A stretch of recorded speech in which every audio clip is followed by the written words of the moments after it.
গলির কোনায় থাকত ছোট্ট একটা ধূসর বিড়াল। নাম কেউ দেয়নি, সবাই তাকে শুধু ওই বিড়ালটা বলেই ডাকত। দিনের বেলা সে রোদে বসে থাকত, আর রাতে ডাস্টবিনের পাশে খাবারের খোঁজে ঘুরে বেড়াত। কিন্তু মানুষের চোখে তার কোনো দাম ছিল না। কেউ তাকে তাড়িয়ে দিত, কেউ ঢিল ছুঁড়ত, কেউ আবার বলতো এই জানোয়ারটা আবার এসেছে। একদিন বৃষ্টি হচ্ছিল, ঠান্ডায় ভিজে কাঁপছিল বিড়ালটা। সে আশ্রয়ের জন্য একটা দোকানের সামনে গিয়ে বসে পড়ল। দোকানদার রেগে গিয়ে ঝাঁটা তুলে নিল। তুই এখান থেকে যা। বিড়ালটা কিছু বলল না, শুধু লেজটা গুটিয়ে আরো ছোট হয়ে বসে রইল। তার চোখে ভয়, কিন্তু কোনো প্রতিবাদ নেই, কারণ সে জানত মানুষ প্রতিবাদ পছন্দ করে না। একদিন একদল ছেলে মজা করার জন্য তাকে ঘিরে ধরল। তারা হাসছিল, ঠাট্টা করছিল। বিড়ালটা পালাতে চেয়েছিল, কিন্তু দুর্বল শরীর আর ভয়ের কারণে পারল না। শেষে সে একটা দেওয়ালের পাশে গিয়ে থমকে দাঁড়ালো, চোখ দুটো বন্ধ করে। ঠিক তখনই পাশের বাড়ির ছোট মেয়েটা রিয়া সব দেখে ফেলল। রিয়া দৌড়ে এসে চিৎকার করে বলল, থামো, ও কিছু করেনি। ছেলেগুলো থেমে গেল, কেউ কেউ লজ্জা পেয়ে চলে গেল। বিড়ালটা তখনও কাঁপছিল। রিয়া ধীরে ধীরে কাছে এসে তার মাথায় হাত রাখল।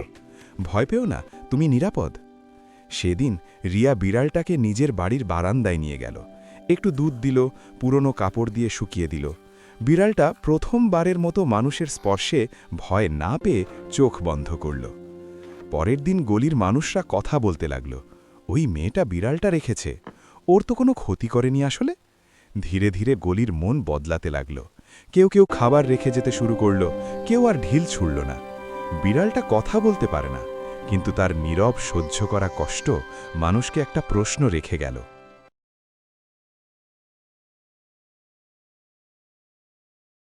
ঘন সবুজ পাহাড়ে ঘেরা এক শান্ত বাঁশবনে থাকত এক সুন্দর পান্ডা পরিবার।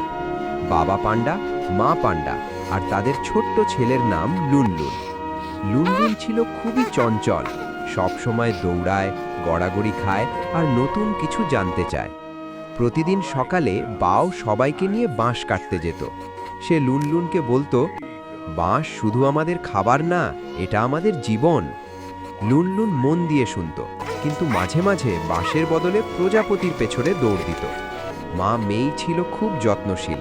সে ছেলেকে শেখাতো কিভাবে ধীরে ধীরে হাঁটতে হয়, কিভাবে গাছে উঠতে হয়, আর বিপদে পড়লে কিভাবে চুপচাপ লুকিয়ে থাকতে হয়। রাতে সে সবাইকে জড়িয়ে ধরে গল্প শোনাতো, পুরনো পান্ডাদের সাহসিকতার গল্প। একদিন হঠাৎ করে প্রচণ্ড বৃষ্টি শুরু হলো। পাহাড় থেকে নেমে এলো ছোটখাটো বন্যা। পান্ডা পরিবার যেই বাঁশবনে থাকত সেটার একাংশ ডুবে গেল। লুনলুন খুব ভয় পেয়ে গেল। সে কাঁপা গলায় বলল, আমাদের বাড়ি কি হারিয়ে যাবে? বাও শক্ত গলায় বলল, না, আমরা একসাথে থাকলে কিছুই হারায় না। মেয়ে লুনলুনকে পিঠে তুলে নিল, আর বাও সামনে থেকে পথ দেখাতে লাগলো। অনেক কষ্টে তারা উঁচু পাহাড়ের নিরাপদ জায়গায় পৌঁছালো। সেখান থেকে তারা দেখল সূর্য আবার উঠছে, বৃষ্টি থেমে গেছে। কিছুদিন পর নতুন জায়গায় নতুন বাঁশ গজালো। লুনলুন এবার নিজেই ছোট বাঁশ কেটে বাবা মাকে সাহায্য করল। বাও গর্ব করে বলল, দেখো, আমাদের লুনলুন বড় হয়ে গেছে। মেয়ে হাসি মুখে লুনলুনকে জড়িয়ে ধরে বলল, পরিবার মানে একে অন্যের হাত ধরা, যে কোনো ঝড়ে। লুনলুন আকাশের দিকে তাকিয়ে মনে মনে ভাবল, আমি যত দূরেই যাই, আমার পরিবারই আমার আসল শক্তি।